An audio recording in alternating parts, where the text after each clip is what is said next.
Terima kasih pemirsa Anda kembali menyaksikan Kominfo Newsroom dan kita masih membahas mengenai awas tipu daya judi online bersama dengan Dirjen IKP Kementerian Kominfo Republik Indonesia. Baik Pak Dirjen tadi sudah menyebutkan seberapa banyak situs yang telah diblokir oleh Kementerian Kominfo dan juga bagaimana mekanismenya kita bisa memblokir situs tersebut. Lalu Pak Dirjen mengenai langkah penegakan hukumnya ini seperti apa saja Pak Dirjen? Iya, jadi Kominfo ini berurusan dengan konten, dengan aplikasi begitu ya. Sementara untuk penegakan hukum lebih jauh, ya misalnya mengungkap pelakunya, kemudian menangkap dan menahan, itu adalah menjadi ranahnya penegak hukum. Ya tentu pertama-tama adalah Polri. Polri ini sudah punya tim khusus ya untuk mengungkap judi online yang biasanya beroperasi dari luar negeri, servernya itu sering sekali ada di luar negeri begitu ya. Kemudian pada 2022 Polri sudah mengungkap banyak kasus judi online terorganisasi dengan tim khusus tadi begitu.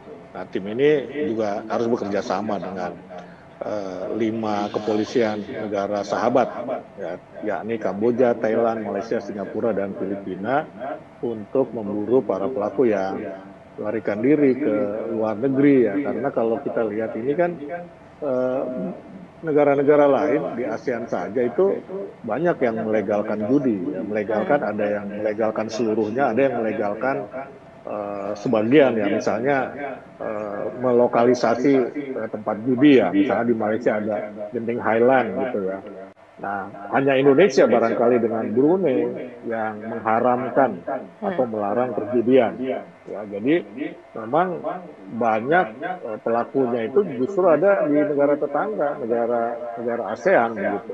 Makanya itu perlu koordinasi. Nah, dengan imigrasi juga koordinasi Polri. Ya, Polri telah mengungkap paling tidak ya 2.378 kasus judi, baik online maupun konvensional. Nah, dari kasus tersebut Polri telah membekukan 906 rekening ya terkait perjudian. Sementara PPATK juga melakukan hal yang sama sepanjang 2022. PPATK maksud saya melaporkan telah membekukan 421 rekening yang dicurigai sebagai wadah perbankan ya, rekening untuk aktivitas perjudian yang total nilainya itu 850 miliar rupiah.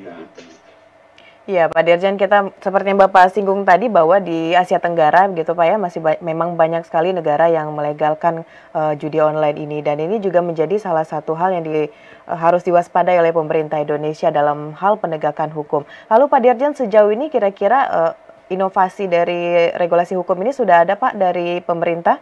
Kita melihat bahwa banyak juga ini situs dari judi online tersebut yang walaupun berasal dari luar Indonesia, itu masih ada menggunakan bahasa Indonesia. Nah, kira-kira inovasi dari pemerintah dalam hal penegakan hukumnya seperti apa, Pak Dirjen?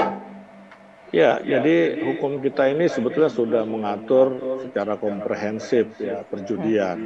Ya, misalnya disebutkan semua bentuk perjudian, artinya sudah mencakup online juga begitu kan. Karena bentuknya online sudah masuk di dalamnya ya, dan jenis-jenis judi itu kan banyak begitu. Itu merupakan sebuah katakanlah tadi bahasanya adalah inovasi hukum ya. Jadi hukum kita ini berpikir ke depan juga begitu kan, makanya disebutkan semua bentuk ya atau berbagai bentuk perjudian sehingga sudah tercakup di dalamnya judi online.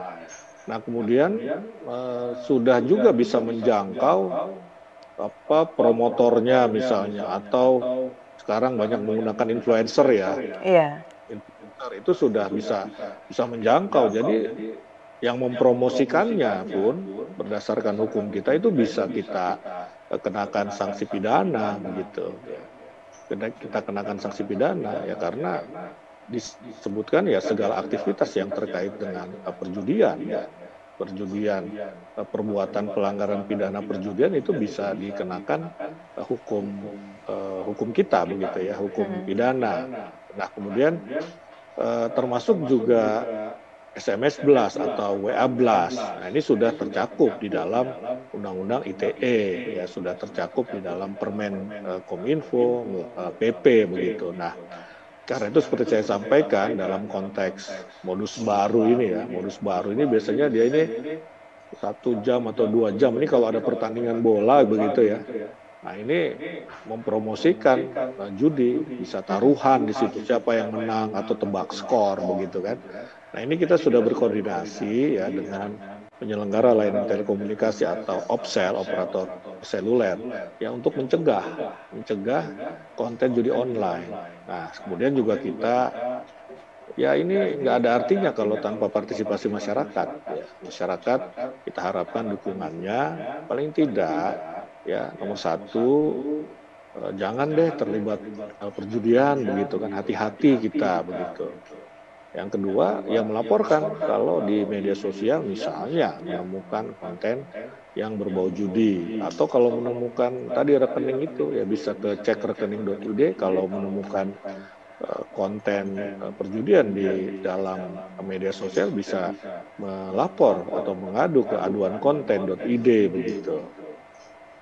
Ya, jadi terkait dengan influencer yang juga ikut mempromosikan situs judi online ini juga akan ditindaklanjuti oleh pemerintah dalam ini Kementerian Kominfo dan juga penegak hukum.